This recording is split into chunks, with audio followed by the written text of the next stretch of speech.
Assalamualaikum warahmatullahi wabarakatuh. Saya Novia Dwi Andini, perwakilan dari kelompok 2, akan memaparkan materi mengenai pengertian skripsi dan menyebutkan fisik dari skripsi. Yang pertama, saya akan memaparkan tentang pengertian skripsi. Skripsi merupakan hasil karya tulis ilmiah yang berisi paparan tulisan hasil penelitian bagi mahasiswa yang akan menyelesaikan pendidikan strata 1. Tujuan dari dibuatkannya skripsi agar mahasiswa dapat menulis suatu karya ilmiah berdasarkan bidang ilmunya. Skripsi sendiri hanya dipergunakan di Indonesia. Bagi mahasiswa yang akan menyelesaikan skripsi akan diberi satu atau dua dosen pembimbing di universitas tempat dia belajar. Yang kedua ada fisik skripsi. Fisik skripsi terbagi menjadi 15. Yang pertama ada judul, yang kedua ada riwayat hidup penulis, yang ketiga ada abstrak, yang keempat kata pengantar, dan bila ada dilanjutkan dengan daftar tabel, daftar gambar, daftar lampiran. Kemudian dilanjutkan lagi dengan bab 1 yang berisi dengan latar belakang, identifikasi masalah, pembatasan dan perumusan masalah, tujuan penelitian, hipotesa penelitian, penjelasan istilah, kegunaan penelitian, kerangka berpikir. Dan dilanjutkan kembali dengan bab 2 yaitu tinjauan pustaka atau landasan teoris. Kemudian ada bab 3 metode penelitian yang berisi dengan pendekatan metode penelitian, instrumen penelitian, variabel penelitian, itu juga jika menggunakan penelitian kuantitatif. Ada juga tahap-tahap penelitian, teknik analisis data. Dan ada bab 4 yang berisi tentang hasil penelitian, bab 5 yang berisi kesimpulan dan saran, ada daftar pustaka, dan yang terakhir yaitu nomor 15 yaitu lampiran-lampiran. Sekian yang dapat saya sampaikan, terima kasih. Bismillahirrahmanirrahim. Assalamualaikum warahmatullahi wabarakatuh. Perkenalkan, nama saya Nuri Siti Sundari. Di sini saya akan melanjutkan materi bimbingan skripsi nomor 3 yaitu karakteristik skripsi. Yang pertama, terarah pada eksplorasi permasalahan atau pemecahan masalah pendidikan dan pembelajaran pada jalur pendidikan luar sekolah. Yang kedua, ditulis atas dasar pengamatan dan observasi lapangan atau penelaahan pustaka yang relevan. Yang ketiga, ditulis dalam bahasa Indonesia yang baik dan benar. Yang keempat, skripsi berbobot 6 SKS. Yang selanjutnya, materi yang keempat yaitu jenis-jenis penelitian. Yang pertama, penelitian eksperimen merupakan penelitian coba-coba atau menguji sebuah hipotesis atau mengenai hubungan sebab akibat. Yang kedua, deskriptif, menggambarkan kejadian-kejadian yang ada dan masih terjadi sampai saat ini. Yang ketiga, ada korelasional, yaitu hubungan antara dua variabel atau lebih.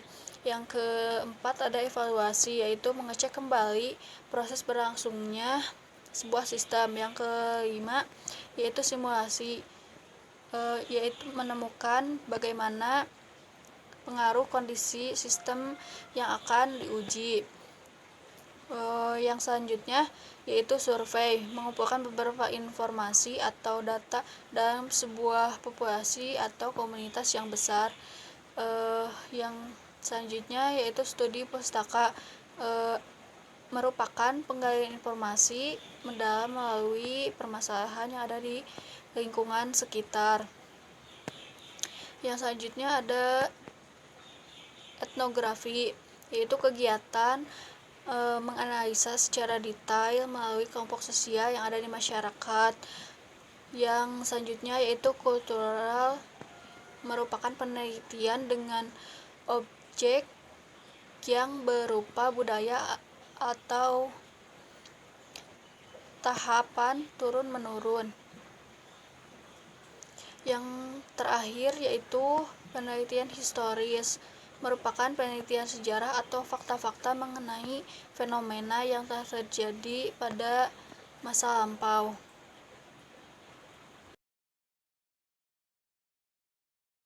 Assalamualaikum warahmatullahi wabarakatuh.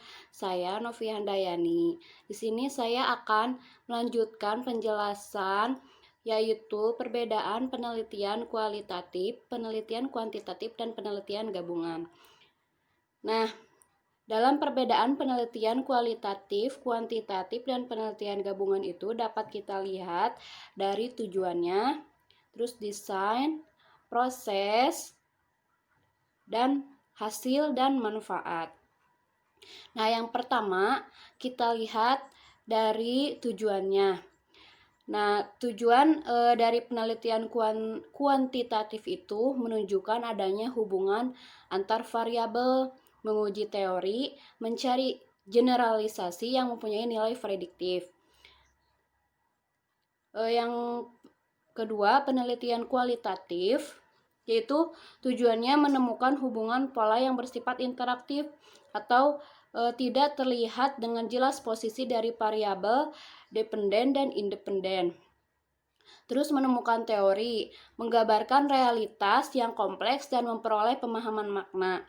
Yang ketiga, tujuan dari penelitian gabungan yaitu penelitian secara keseluruhan tentang informasi mengenai unsur-unsur penelitian kuantitatif dan kualitatif serta memiliki alasan rasional mengapa mencampur dua metode tersebut dalam satu penelitian. Terus kita lihat dari desain. Nah, dari desain ini penelitian kuantitatif desainnya itu spesifik, jelas, dan rinci, ditentukan secara mantap sejak awal, menjadi pedoman langkah demi langkah penelitian. Sedangkan penelitian kualitatif, desain penelitiannya itu umum, fleksibel, berkembang dan muncul dalam proses penelitian dan mengedepankan konstruksi dan teori daripada pengujian teori. Sedangkan desain penelitian gabungan menggunakan beberapa desain yang merupakan gabungan desain penelitian kualitatif dan desain penelitian kuantitatif itu sendiri. Nah, yang diperkuat desain kualitatif dan porsi seimbang antara desain Jadi, penelitian gabungan itu dimix antara desain penelitian kuantitatif yang tadi dan desain penelitian kualitatif. Terus dilihat dari prosesnya, penelitian kuantitatif itu selalu diawali dengan permasalahan yang jelas dan diurai secara empirik dan teoretik atau studi pendahuluan. Nah, secara umum, proses penelitian kuantitatif ini terdiri dari sumber masalah, terus rumusan masalah, pengajuan hipotesis, pendugaan terhadap hubungan antar variabel, menyusun instrumen penelitian, mengumpulkan dan menganalisa data, penemuan sesuai hipotesis dan kesimpulan. Nah, sedangkan penelitian kualitatif ini prosesnya tidak diawali dengan permasalahan yang jelas, sehingga peneliti harus melakukan pengamatan secara umum atau kasar terhadap objek yang akan diteliti secara berulang-ulang. Atau proses ini disebut juga sebagai tahap deskripsi. Nah, berikut proses penelitian kualitatif yaitu tahap deskriptif, terus tahap reduksi atau menentukan fokus memilih di antara yang dideskripsikan. Terus yang ketiga tahap seleksi. Nah, ini mengurai menjadi komponen yang lebih rinci. Terus yang keempat proses memperoleh data dilakukan secara sirkular dan berulang-ulang dengan berbagai cara dari berbagai sumber.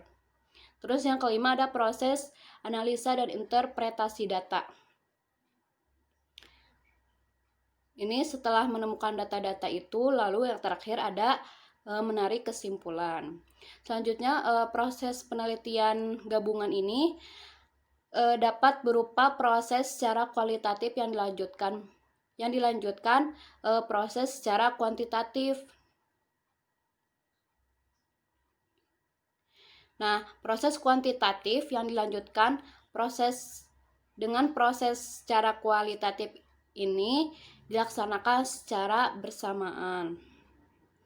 Terus yang keempat itu perbedaan menurut hasilnya, yaitu pada penelitian kuantitatif ini hasil berupa jawaban yang berupa simpulan atas rumusan masalah yang didapat dari pengujian hipotesis yang telah dirumuskan. Terus dari penelitian kualitatif itu hasilnya tidak hanya menghasilkan data atau informasi yang sulit dicari melalui metode kuantitatif, tetapi juga menghasilkan informasi-informasi yang bermakna, bahkan menghasilkan hipotesis atau ilmu baru yang dapat digunakan untuk membantu memecahkan masalah dan meningkatkan taraf hidup manusia.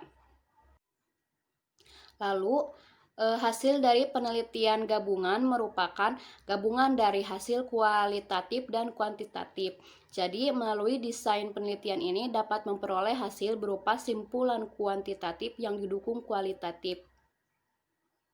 Terus, perbedaan menurut manfaat, yaitu penelitian kuantitatif, manfaatnya lebih bersifat makro, karena hasil dari penelitian atas sampel dapat digeneralisasikan kepada populasi.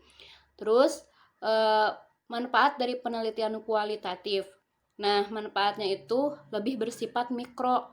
Kalau penelitian kuantitatif lebih bersifat makro, nah ini penelitian kualitatif lebih bersifat mikro.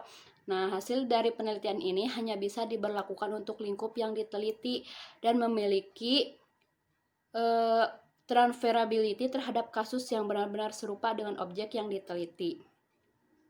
Selanjutnya yaitu manfaat dari penelitian gabungan ini memperoleh suatu informasi yang mendalam sehingga dihasilkan suatu teori, karena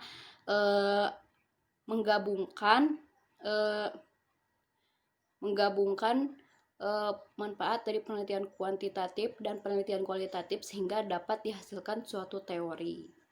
Terima kasih penjelasan dari saya. Mohon maaf apabila banyak kesalahan. Wassalamualaikum warahmatullahi wabarakatuh.